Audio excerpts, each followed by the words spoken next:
En dit kan so maklik gebeur, ons ywer vir die Here in die kerk, ons werk hard vir die Here in sy kerk, tot op 'n punt, tot op 'n dag, miskien 'n teleurstelling, miskien na 'n teestand, ja selfs teleurstelling en teestand binne in die kerk. En dan wil ons skielik nie meer nie. En dan wil ons sê, genoeg is genoeg. Iemand anders kan nou weer probeer. Laat iemand anders nou maar verder kom preek, laat iemand anders nou maar weer die ouderling werk doen, of watter ander werk daar ook al is. Laat iemand anders nou maar vir 'n slag die kerk se werk doen. Ek is klaar.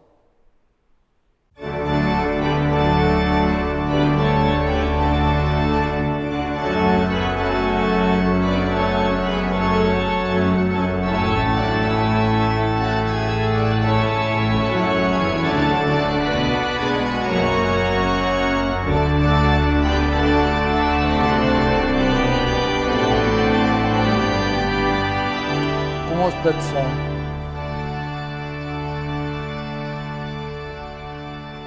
Driemaal heilige God, Vader, Seun en Heilige Gees.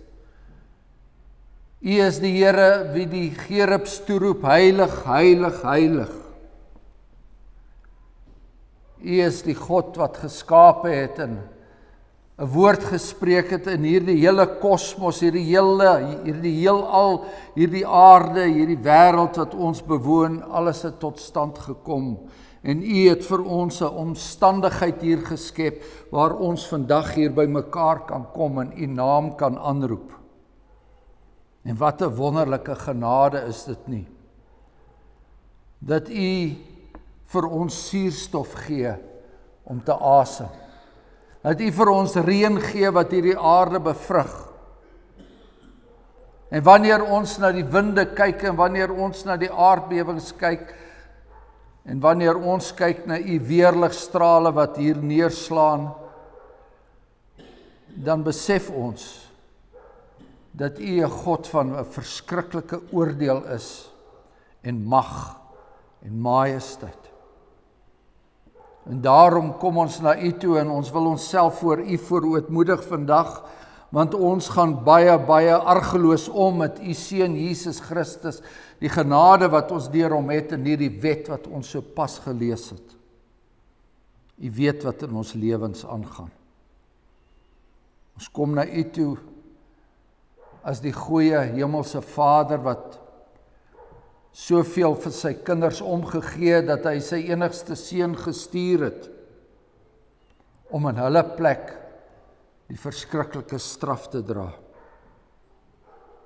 Ons bid dan nou dat wanneer ons na sy woord luister, ons ag sal gee daarop. Dat ons nie vinnig daaroor sal gaan nie. Ons bid dat U met U diensknegt sal wees, maar ook met al die ander diensknegte wat vandag sy woord in gees en waarheid bring. En ons bid, Hemelse Vader, dat U ons sondes sal vergewe in die naam van U Seun, ons Here Jesus. Amen.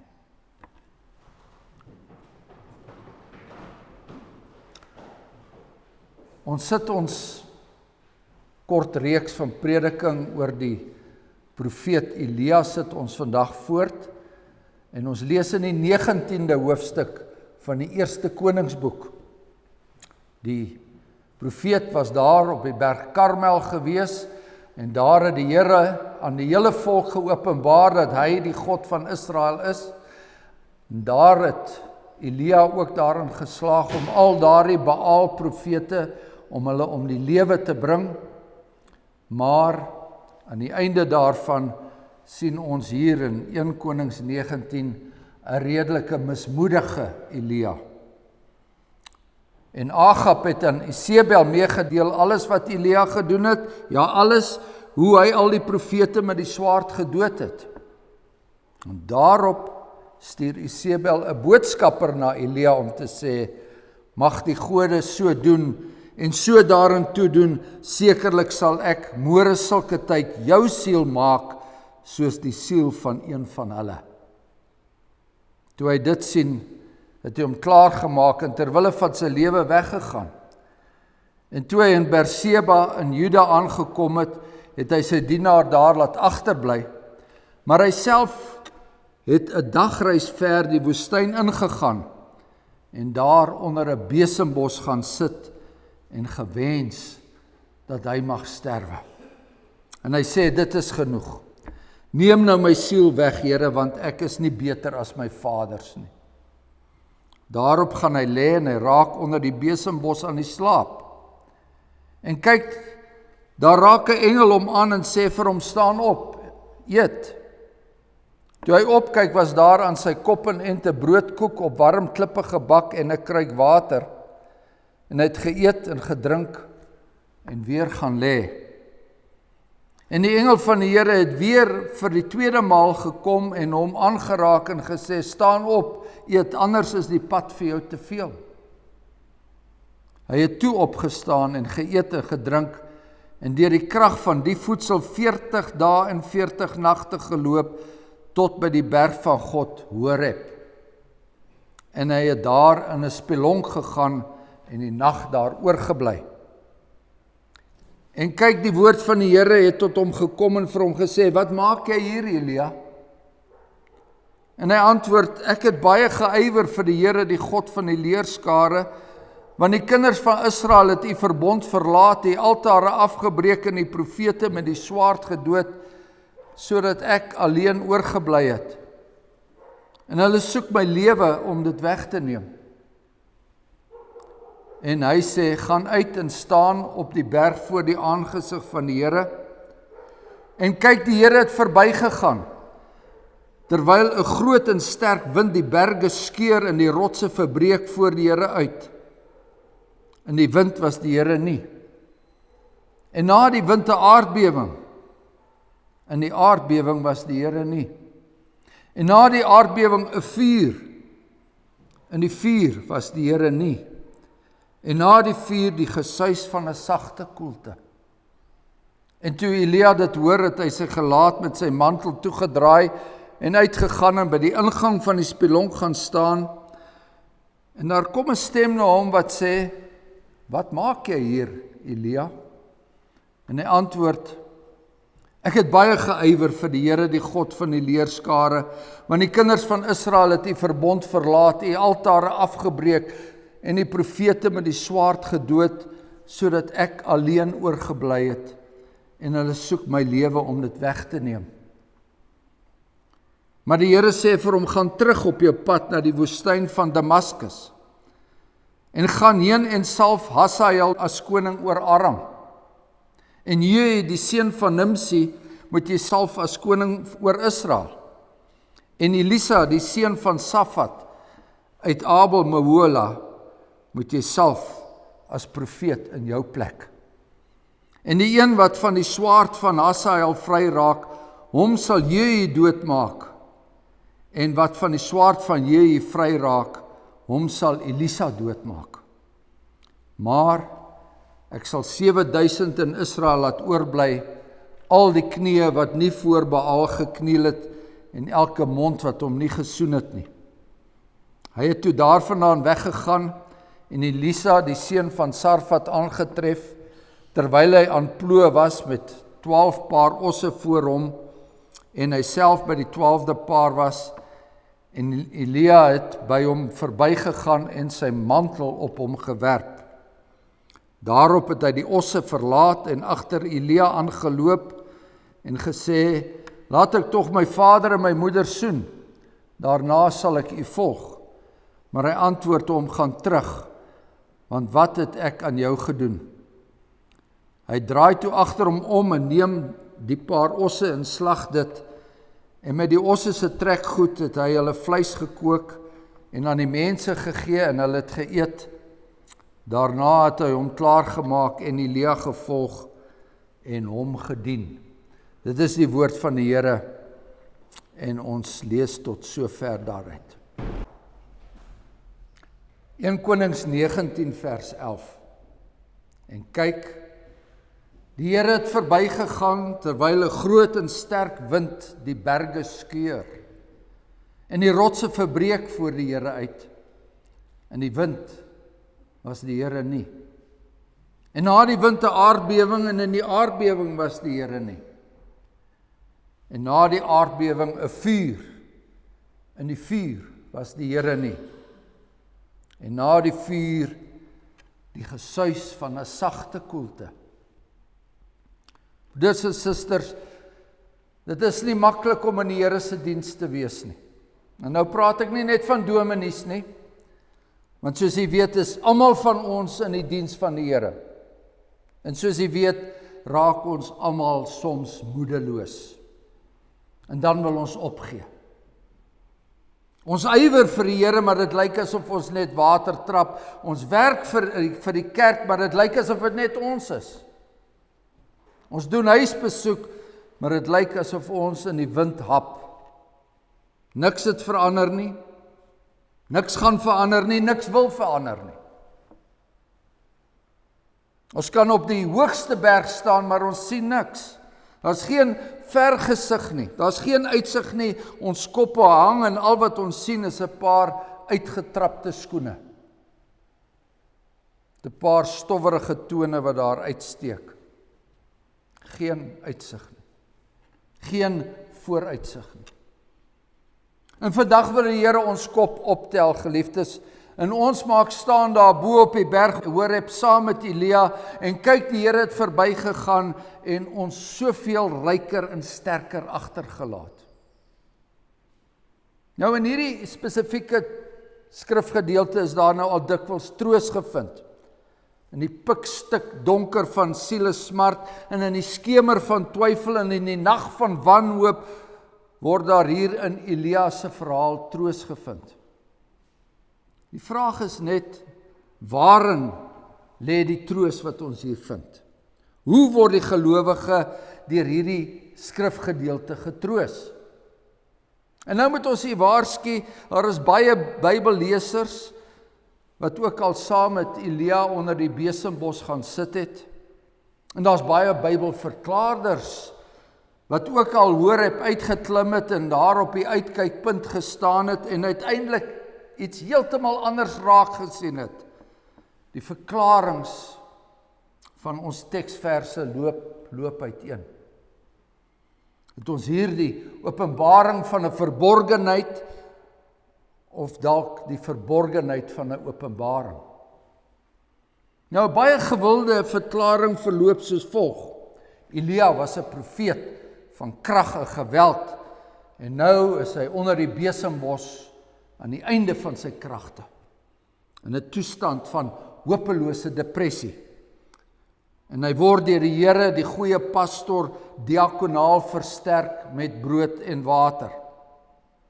Hy gaan na Horeb om onderrig te ontvang, om weer in die Here se klaskamer te gaan sit, en hy word geleer. Wat leer hy? Die Here is nie meer in die wind, in die aardbewing of die vuur nie. Dis die tradisionele geweldsimbole. Die Here is nie meer 'n God van katastrofes nie. Nee, die Here is nou in die sagte wind. Dis nou die nuwe bedeling van die sagte wind. En dan word Sagaria 4 vers 6 bygehaal, nie deur krag en geweld nie, maar deur my gees, sê die Here van die leerskare. En so word Elia dan terselfdertyd vermaan en vertroos. Daar is nou 'n nuwe godsvoorstelling wat die oue verplaas het, en dis wat nou geleer moet word, Elia. 'n verdere uitbreiding op hierdie benadering het te doen met die verhouding van wet teenoor evangelie. Die wet is op Horeb gegee en dit het gepaard gegaan met donderslae en blitse. Eksodus 19. Die Here het in 'n vuur daarop neergedaal en sy rook het opgetrek soos die rook van 'n oond en die hele berg het vreeslik gebewe. En net so ook die volk, so lees ons. En dis die tekens wat met die wet verband hou. So word dit dan gestel, die evangelie is anders. Die evangelie is soos die gesuis van 'n sagte koelte. Die verblindende glans van God se heiligheid moet versag word met die sagte koelte van genade. En so word die wet en die Here se evangelie teenoor mekaar gestel. So dikwels word dit op charismatiese wyse gedoen, God se gees teenoor God se wet. Nog 'n verdere uitbreiding op hierdie benadering dui weer op die gedagte van stilte. Die Here is nie in die onweersituasies in ons lewe betrokke nie. Hy wil nie wind, aardbewings en vuur vir sy kinders hê nie. Nee, hy is te vind in die sagte, koel oomblikke van stilte. En op hierdie manier moet die kerk se deure dan saggies oopgemaak word om God op 'n ander manier te soek. In die oosterse meditasie dalk binne te nooi. Om die gewyde stiltes van die Rooms-Katolicisme weer te laat herleef. Om die mystiek en die kerse weer 'n plek te gee. Om weer deur lekker sing liedere gestreel te word. En om uiteindelik die gepredikte woord van die Here stil te maak. En al hierdie verklarings, al hierdie benaderings berus op een en dieselfde punt. Hierdie verklarings en hierdie benaderings glo dat daar 'n teenstelling is. Glo dat die onweer en die aardbewing en die vuur teenoor die sagte stilte staan. Die Here was immers nie in een van daardie tekens nie, maar hy was wel in die sagte koelte. So word hierdie tekens teenoor mekaar gestel en so word daar geredeneer. Daar's 'n paar ooglopende probleme met hierdie verklaring. Want as Elia moes afleer dat die Here 'n God van vuur en oordeel was, hoekom is dit so dat die Here hom net daarna stuur om 3 mense te salf en al drie bring die swaard neer op Israel? As Elia moes afleer dat die Here 'n God van vuur en oordeel was, hoekom is dit so dat Elia in 2 Konings 1 tweemaal na mekaar vuur laat neerkom op die leerafdelings wat die koning stuur om hom gevange te neem? Het Elia dan nie die les van Horeb verstaan nie? So wanneer ons die stilte teenoor die oordeelsteken stel, dan is ons besig om die godsverskyning te sien as antwoord, as 'n goddelike antwoord op Elia se depressie. Maar dan verklaar daardie godverskyning nog nie wat daarna gebeur het nie en wat daarna gesê is nie. Wat gebeur daarna?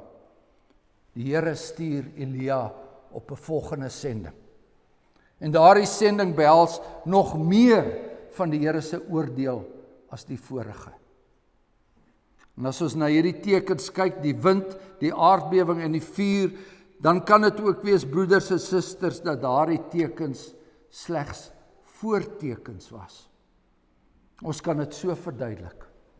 Wanneer die koning van die land by die hoofstraat afkom, dan is daar eers 'n verbyvlug van vegvliegtuie, dan is daar 'n kanonsaluut, en dan kom daar 'n afdeling pantservoertuie, en al daai gebeure sê vir ons, die koning is aan die kom. Die koning is nie in die vegvliegtuie nie, hy is ook nie in die pantservoertuie nie, hy is ook nie in die kanonskote nie. Daardie items is besig om sy koms vooraf te gaan. Alhoewel daardie gebeure ons tog iets van daardie koning vertel.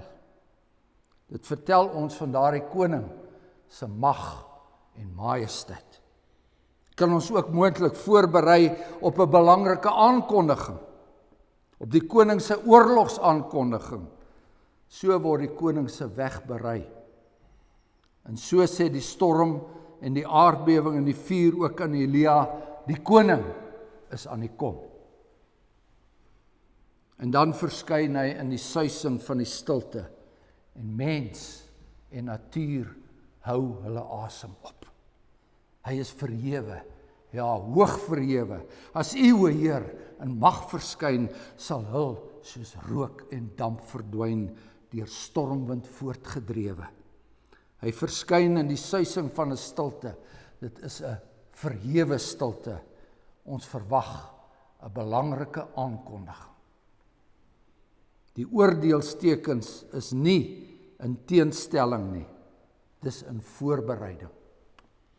Maar daar is nog meer van hierdie tekens te sê, want dit is duidelik dat Elia nie die tekens in sigself verstaan het nie. Want voor die tyd vra die Here hom, wat maak jy hier, Elia? En dan kom die antwoord, ek het baie vir die Here geywer, maar dit het niks gehelp nie. En na die suising van die sagte stilte vra die Here weer vir Elia, wat maak jy hier, Elia? En dan kom die antwoord weer, ek het baie vir die Here geywer, maar dit het niks gehelp nie. Dis duidelik dat Elia se eerste antwoord, dat dit hersien moes word, maar Elia kon nie. Hy gee weer dieselfde antwoord op dieselfde vraag. Daar het nog iets kort gekom in hierdie openbaring. Die tekens het baie gesê van die Here, maar dit het nog nie alles gesê nie. Anders sou Elia kon geantwoord het op daardie vraag, wat maak jy hier, Elia? En elke keer as die Here aan die mens verskyn het, dan het hy iets om aan hom te sê, in die wyse waarop hy verskyn, dit sê ook vir hom iets. Moses en die volk kon baie geleer het uit die donderslae en die blitse, die bewende berge en die vuur en die rook daarop Horeb. Die volk kon baie daaruit geleer het, maar hulle het die tekens eers begin verstaan toe die Here sê, jy mag geen ander gode voor my aangesig hê nie. Jy mag die naam van die Here jou God nie ydelik gebruik nie. En so leer ons ook in ons kerklike belydenis, God openbaar homself deur die natuur en daarin kan ons duidelik sy ewige krag en sy goddelikheid duidelik sien. Maar dis deur sy goddelike woord dat hy hom volkome aan ons bekend maak. Want dis waaroor dit gaan, geliefdes. Dit gaan oor die verkondiging van die woord. En as ons saam met Elia op die bopunt van Horeb staan, moet ons nie vir een oomblik vergeet nie, dit gaan hier oor God se openbaring en die verkondiging daarvan. Die Here verskyn nie bo op Horeb om depressiepilletjies uit te deel nie, om 'n sagte koelte te skep waarin ons kan gaan sit en mediteer nie. Die Here verskyn bo op Horeb, want hy is die God van die geskiedenis en sy wil sal geskied en sy woord sal verkondig word en sy oordeel sal voltrek word. Ten spyte van 'n ongehoorsame volk, ten spyte van Isebel en al die ander hekse van hierdie wêreld. Wat maak jy bo op Horeb, Elia?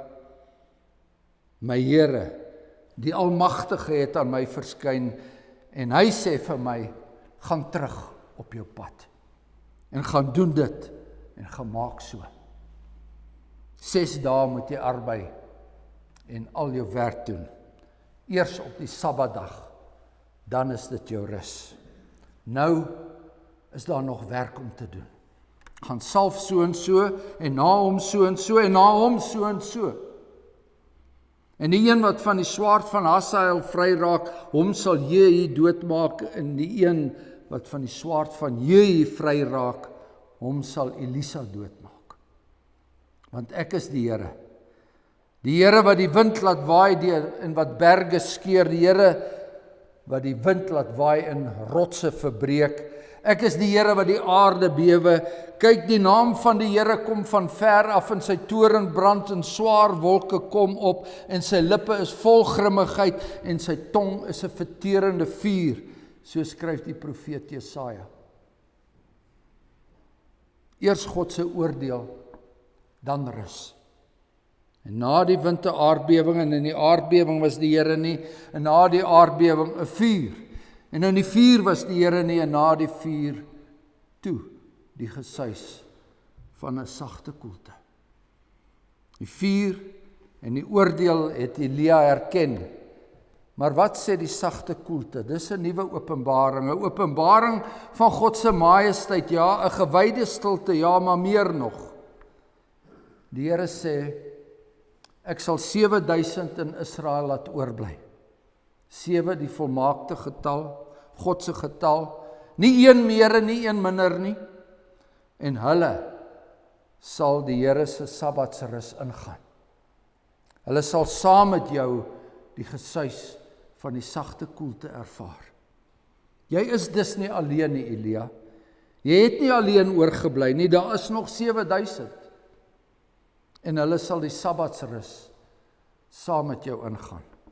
Hulle sal die sagte koelte met jou deel, en ek, die Here, sal die sagte koelte met julle almal deel, want dit is die eindbestemming van God en die gelowige, die ewige Sabbatsrus. Wat maak jy bo op die berg, Elia? 6 dae moet jy arbei en al jou werk doen, eers op die Sabbatdag, dan is jou rus. Jesus se Vader het gewerk, tot nou toe werk hy, en Jesus het ook gewerk, so lees ons in Johannes 5, hy werk ook tot nou toe, en daar wag hy dag en nag vir sy broers en sy susters, en hy tree vir hulle in, onverpoost.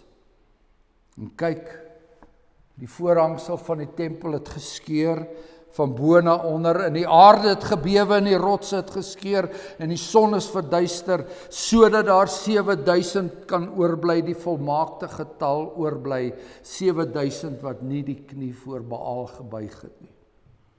En dit is hulle, so lees ons in Openbaring 14, wat die eerstelinge vir God en die Lam sal wees. En nou weet ons, geliefdes, nou weet ons waarin die troos lê. Die troosgedeelte wat ons in ons teksgedeelte vind. En wie daardie troos bewerkstellig, en wie daardie troos sal voltooi, dit is die Here Jesus Christus. Hy wat ons troos is, die dag as ons moedeloos is. En dit kan so maklik gebeur, ons ywer vir die Here in die kerk, ons werk hard vir die Here in sy kerk, tot op 'n punt, tot op 'n dag, miskien 'n teleurstelling, miskien na 'n teestand, ja selfs teleurstelling en teestand binne in die kerk. En dan wil ons skielik nie meer nie. En dan wil ons sê, genoeg is genoeg. Iemand anders kan nou weer probeer. Laat iemand anders nou maar verder kom preek, laat iemand anders nou maar weer die ouderling werk doen, of watter ander werk daar ook al is. Laat iemand anders nou maar vir 'n slag die kerk se werk doen. Ek is klaar.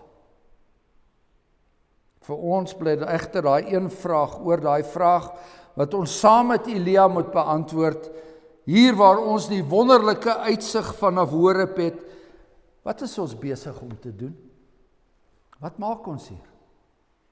En wat is ons opdrag?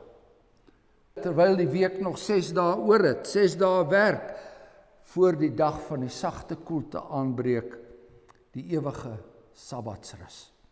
Amen. Kom laat ons dank.